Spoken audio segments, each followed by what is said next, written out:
नमस्कार दोस्तों।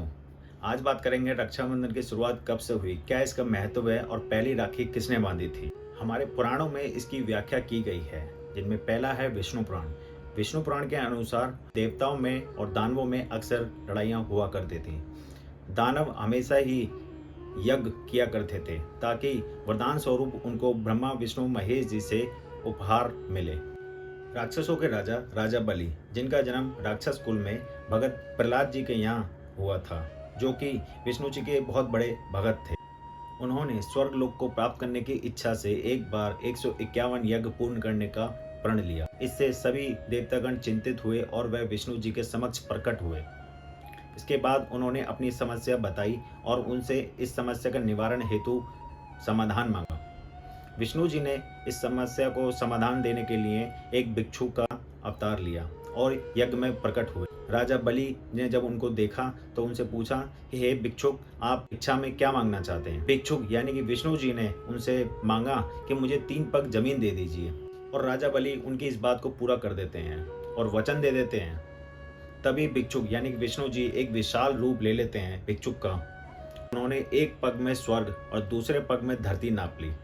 वह तीसरा पग कहाँ रखे वह यह सोचने लगे।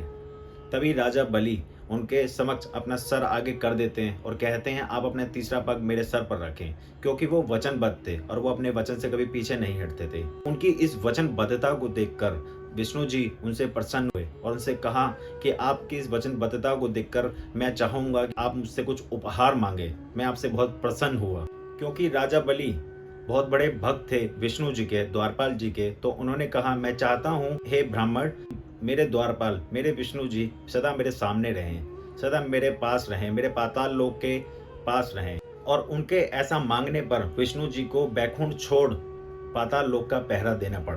भगवान विष्णु जी के बैकुंठ में ना रहने पर लक्ष्मी जी बहुत परेशान रहने लगी। वह फिर शिव जी के पास जाती हैं और कहती हैं, हे प्रभु, आप कुछ मुझे समाधान बताइए।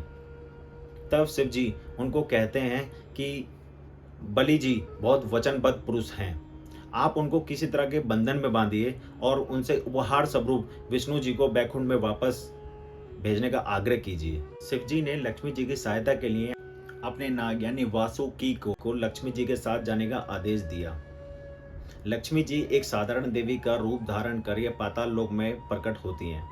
राजा बलि से खुद को बचाने के लिए आग्रह करती हैं। राजा बलि उनकी सहायता करते हैं और उनकी रक्षा करते हैं। तब वह देवी यानी लक्ष्मी जी राजा बलि की इस सहायता के लिए अपना आभार व्यक्त करने के लिए एक रुद्राक्षी माला उनकी कलाई पर बांध देती हैं और ये कहती हैं कि महादेव, जैसे आपने मेरी रक्षा करी है, सदा आपकी भी रक्षा करें और आपकी प्रगति करें।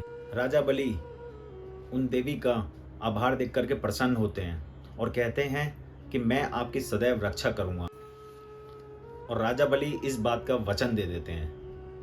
तभी वह देवी यानी लक्ष्मी जी अपने रूप में आती हैं, राजा बलि से विष्णु जी को बैकुंठ वापस भेजने के लिए आग्रह करती हैं और वह लक्ष्मी जी से कहते हैं कि लक्ष्मी जी, आप जैसा कहें मैं वैसा करने को तैयार हूँ। तभी राजा बलि लक्ष्मी जी से एक आग्रह करते हैं कि जैसे आज आपने मेरी रक्षा के लिए मेरी कलाई पर रुद्राक्ष बांधा है, मैं चाहूँगा कि आप हर सावन की पूर्णिमा को मेरे यहाँ आएँ और मेरी कलाई पर ऐसे ही रुद्राक्ष बांध कर जाएं। मैं आपकी रक्षा करूँगा और आप मेरी रक्षा के लिए रुद्राक्ष बांध कर जाएं। तो दोस्तों, तभी से रक्षाबंधन मनाया जाने लगा। ऐसी एक कहानी हमारे महाभारत काल से है। ऐसा माना जाता है कि कृष्ण जी ने जब शिशुपाल का वध किया था अपने सुदर्शन चक्र से, सुदर्शन चक्र वापस उनकी उंगली में आने वाला था। सुदर्शन चक्र की वजह से उनकी उंगली कट जाती है, जिसकी वजह से उनकी उंगली से काफी खून बहने लगता है। तभी पांडवों की पत्नी यानी द्रौपदी जी अपना साड़ी का एक टुकड़ा फाड़ कर उनकी उंगली में बांध देती हैं। इस व्यवहार को देखकर कृष्ण जी बहुत प्रसन्न होते हैं और उनको बोलते हैं कि सदा रक्षा करने के लिए तैयार हूँ।